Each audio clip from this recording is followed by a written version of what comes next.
Hello viewers, in this very first lecture of English literary periods, we are going to talk about the age of Chaucer. This is going to be a very special lecture for the students of bachelors, masters and even who are preparing for UGC NET. So हम इस video में बात करेंगे as of Chaucer के बारे में. It is considered as the very beginning literary period of English literature. इसे जो है इंग्लिश लिटरेचर का शुरुआती दौर माना जाता है, शुरुआती काल, शुरुआती पीरियड माना जाता है. कारण क्या रहा, तो इसके बारे में हम कुछ तथ्य आपके सामने रखेंगे और उसी को हम समझाने का प्रयास करेंगे. तो आप मेरे साथ चलेंगे तो बहुत कुछ सीखेंगे और समझने का प्रयास करेंगे. तो जो पहले हम इसके इंट्रोडक्शन को देखते हैं कि आखिर ये किस बारे में था, इसको क्यों ये इंपॉर्टेंट है. Why is this period is very important, it is so called very important. So first significant, और पहले सबसे पहले हम जानते हैं कि ये कब से कब तक रहा. तो ये 1343 से लेकर 1450. और एज ऑफ चॉसर नाम इसीलिए पड़ा क्योंकि यह चॉसर के लाइफ स्पैन, उनके जीवन काल के आधार पर तय किया गया है इस एरा को, इस एज को. फर्स्ट सिग्निफिकेंट लिटरेरी एज, सबसे पहला महत्वपूर्ण इसको लिटरेरी एज माना जाता है. It introduced a new era of learning. और इस समय में, इस काल में, इस एज में जो है एक नए दौर की शुरुआत हुई, लर्निंग के एक नए दौर की. मतलब लोगों के अंदर एक ऐसी चेतना आई, दे गॉट ए कॉन्शियसनेस, उनके अंदर एक कॉन्शियंस, उनके अंदर में एक चेतना जगी कि they should learn something new, they need to learn.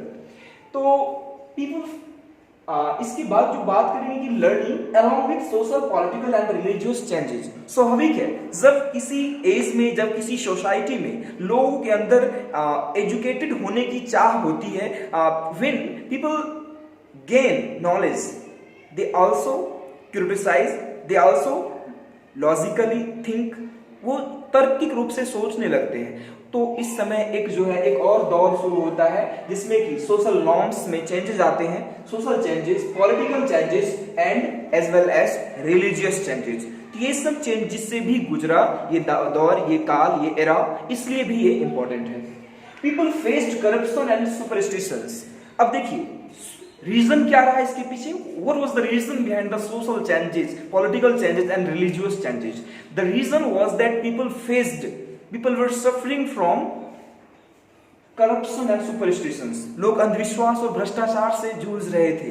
तो जरूरत थी उन्हें आगे बढ़ने की, उससे लड़ने की. They need to criticize them. People of this era had a strong nationalistic passion. और लोगों के अंदर राष्ट्रवाद का एक जुनून भी था, राष्ट्रवाद की भावना की कमी नहीं थी उनके अंदर. रीजन क्या रहा, क्योंकि इससे पहले जो 100 साल का एक युद्ध चला था ब्रिटिश यानी इंग्लैंड और फ्रांस के बीच, because of 100 years war between France and England. France और इंग्लैंड के बीच जो युद्ध चला था, युद्ध जो हुआ, उसके कारण लोगों के अंदर जो है एक देशभक्ति की भावना. आप भी सोचते होंगे ना कि when some soldiers got killed, we feel very emotional about our country and the existence of our country. We want to fight back. मतलब हमारे अंदर एक देशभक्ति की भावना जागृत होती है. ठीक है, तो ऐसा ही कुछ सिचुएशन था. चूंकि एक लंबा समय था, वो 100 साल का एक युद्ध जो है दोनों के बीच चला था, इस कारण से लोगों के अंदर जो है पैट्रियटिज्म काफी कूट कर भरा हुआ था. आगे बात करेंगे कि the middle class also emerged in this era. और इस एरा की खासियत रही कि इसमें मिडिल क्लास के जो लोग थे, जैसे फार्मर्स, पीजेंट्स, वो लोग भी ऊपर उठे, उनको भी अवसर मिला आगे बढ़ने का. और इससे पहले क्या था कि जो एरिस्टोक्रेटिक क्लास था उसी को ज्यादा अपॉर्चुनिटी मिलता था. General common people have not got any opportunity before it. Jeffrey Chaucer, इनका पूरा नाम जो है Jeffrey Chaucer, was the night star of the former. इससे पहले के समय के वो नाइट स्टार के तौर पर देखे जाते हैं, और and morning son of the letter, और इसके बाद एक मॉर्निंग सन के तौर पर, मतलब कह सकते हैं कि एक तारे की तरह इन्होंने निखरना शुरू किया और एक सूर्य के रूप में लोगों के सामने उभर कर आए. मतलब इनके अंदर ये जो changes continuously, he influenced the English literature very much, बहुत ज्यादा प्रभावित किया अंग्रेजी साहित्य को. Another significant event was Black Death. और आप यदि आप if you have gone through the detailed history of England, you must have known that, आपको पता होगा कि इसी दौरान जो है प्लेग महामारी फैली थी इंग्लैंड में, जिसमें कि लगभग 1/3 लोग जो है प्रभावित हुए थे। बहुत ही ज़्यादा बीमारी फैली थी और ये लोगों के जीवन को अस्त व्यस्त कर चुकी थी। 1/3 जनसंख्या का प्रभावित होना बहुत ही बड़ी बात होती है। आगे बात करते हैं कि affected 1/3 population of the country, यानी देश की 1/3 जनसंख्या को काफी ज्यादा प्रभावित किया। कैरेक्टरिस्टिक्स, अब ये था इंट्रोडक्शन, हम लोगों ने इसमें सीखा कि ये कब से कब तक था। तो ये समय था 1343 यानी 1343 से लेकर 1450 तक, और इस एज में religious changes, political changes, social changes हमने देखा कि ये सब टेक प्लेस किया, ये सब चेंजेस हुए और लोगों को समान अवसर मिला। Middle class, even middle class people also emerged, they got an opportunity to get emerged. और सुपरस्टिशंस एंड करप्शंस के कारण ऐसा हो पाया, क्योंकि लोग जो है didn't want to face more these things, इन चीज़ों को और वो ज़्यादा ऊपर झेलना नहीं चाहते थे, इनका सामना अब नहीं कर सकते थे। सो दे स्टार्टेड टू रिवॉल्ट, उन लोगों ने विद्रोह करना शुरू किया, इसके खिलाफ जाना शुरू किया, दे गॉट अगेंस्ट इट। आगे बात करेंगे कि कैरेक्टरिस्टिक्स की, तो सबसे पहला जो पार्ट है लैंग्वेज, जो कि काफी इंपॉर्टेंट होने वाला है। कैरेक्टरिस्टिक में हम लैंग्वेज को जरूर समझें कि इसका, इस एज का, इस एरा का, द एज ऑफ चौसर का काफी ज्यादा योगदान रहा अंग्रेजी भाषा के, इंग्लिश लैंग्वेज के डेवलपमेंट में। And it developed a new form of language which was standard form of language. तो हमने लिखा हुआ है कि the age saw the emergence of the standard English language. तो देखिए इससे पहले क्या था, before it English language was very much influenced by Latin and French languages, so it has no proper identity. इनके पास कोई खास पहचान नहीं थी, इनकी एक अलग पहचान नहीं थी। ये सिर्फ लैटिन बोरोड वर्ड्स इसमें थे, फ्रेंच बोरोड वर्ड्स थे, इसका ज़्यादा प्रभाव था। लेकिन इस समय में तक अब जो है इंग्लिश अपनी एक पहचान बना चुकी थी यह भाषा, और standard British language, standard English language हमें देखने को मिला इस एज के दौरान। Before this it was very much influenced by Latin and French। हमने जैसा कि कहा ये लैटिन और फ्रेंच इससे पहले बहुत ही ज्यादा प्रभावित था, जो कि अब नहीं था ये। दूसरा सबसे बात करेंगे, दूसरी बात जो करते हैं कि क्यूरियोसिटी एंड क्रिटिसिज्म। क्यूरियोसिटी क्या होता है, ये टर्म तो आप जानते ही होंगे।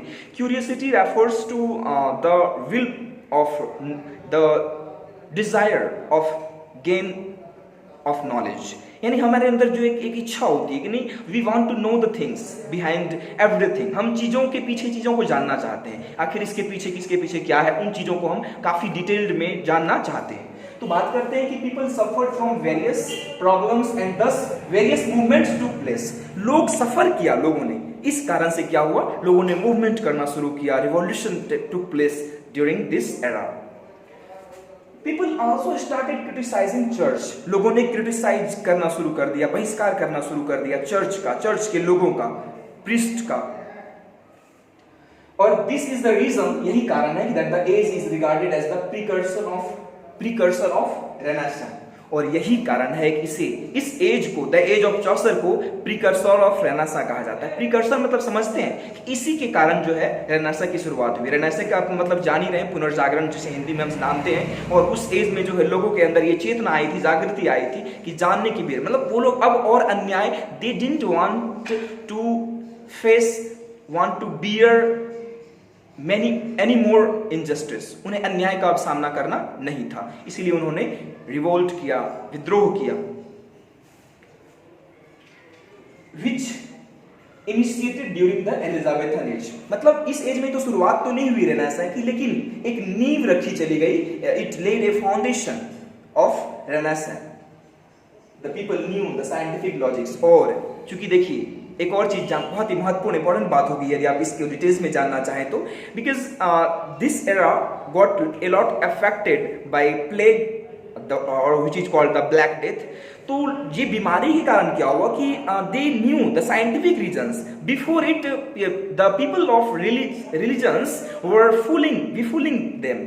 मतलब लोग जो इससे पहले तो जो पादरी लोग थे वो लोग बेवकूफ बना रहे थे, धर्म के नाम पर ठग रहे थे। लेकिन अब क्या हुआ कि लोगों ने साइंटिफिक चीजों को जाना कि आखिर ये बीमारी क्यों फैल रही है। अब तो इसके पीछे कोई तर्क नहीं था, मतलब क्लियर हो गया ये चीजें कि ये चीजें साइंटिफिक थी। और जब साइंटिफिक चीजों को जाना, उन्होंने लॉजिक्स को जाना, तब उन्होंने चर्च के ऊपर भी सवाल उठाने शुरू कर दिए। अब तीसरी बात जो प्रोज की होती है कि प्रोज का किस तरह से डेवलपमेंट हुआ इस दौरान, तो प्रोज की बात करें तो इसमें कुछ ऑथर्स के नाम पहले हम लेना चाहेंगे। जॉफ्रे चॉसर, जो कि इनमें से पहले होंगे, John of Trevisa and John Wycliffe. There was a change in alliteration और various literary terms, literary points got changed। बहुत चीजें चेंज भी हुई, बदली भी, जैसे कि alliteration जो है राइमिंग में चेंज हो गया था इस दौरान, एंड एलेजरी also got refined, और एलेजरी में भी कुछ ना कुछ बदलाव आया। अब पोइट्री की बात कर लें फाइनली हम लोग, तो द एज और the birth of poetry, poetry की शुरुआत जो है, जन्म जो है इसी एरा से मानी जाती है। चॉसर, विलियम लैंगलैंड, स्पेंसर, ये सारे इंपॉर्टेंट प्रोमिनेंट पोइट्स हैं इस पीरियड के, जिन्होंने बहुत सारे पोइट्रीज को लिखा। और द कैंटरबरी टेल्स, इसके बारे में तो आप लोग जानते ही होंगे। कैंटरबरी टेल्स जो कि किसके द्वारा लिखा गया है? जॉफ्रे चॉसर के द्वारा। तो ये काफ़ी इंपॉर्टेंट रहा, इसका योगदान रहा ड्रामा के डेवलपमेंट में भी। चूंकि एक ड्रामा नहीं था ये, लेकिन फिर भी इसका योगदान, it contributed a lot in the development of dramas. Drama के डेवलपमेंट में इसका कैसे योगदान हो सकता है, समझिएगा। It is said that if it would not be A narrative poem, यदि कोई भी पोएम नहीं होती, यदि कैंटरबरी टेल्स, तो ये एक ड्रामा जरूर होता, क्योंकि ये सीन वाइज बटा हुआ है। It is a long narrative poem which is very much resembling to the drama. और यही कारण है कि इससे काफ़ी ज़्यादा इन्फ्लुएंस्ड हुआ इंग्लिश लिटरेचर। लैंग्वेज तो था ही इस एज से, और ये जो वर्क हुआ द कैंटरबरी टेल्स जो कि चॉसर के द्वारा लिखी गई थी, इन्होंने काफ़ी ज़्यादा लिटरेचर को प्रभावित किया, फॉर्म ऑफ लिटरेचर को इन्फ्लुएंस किया, and then the new form of literature came before us, which was drama. So that was all about the age of Chaucer. I hope you liked this video. It was a complete and detailed description of the age of Chaucer. I hope it was helpful for you. Please get a thumbs up for me. It inspires me a lot. And keep watching. I will be letting you know many more things about literature, grammar topics, and many more things. Thank you for watching the video. Let's get on.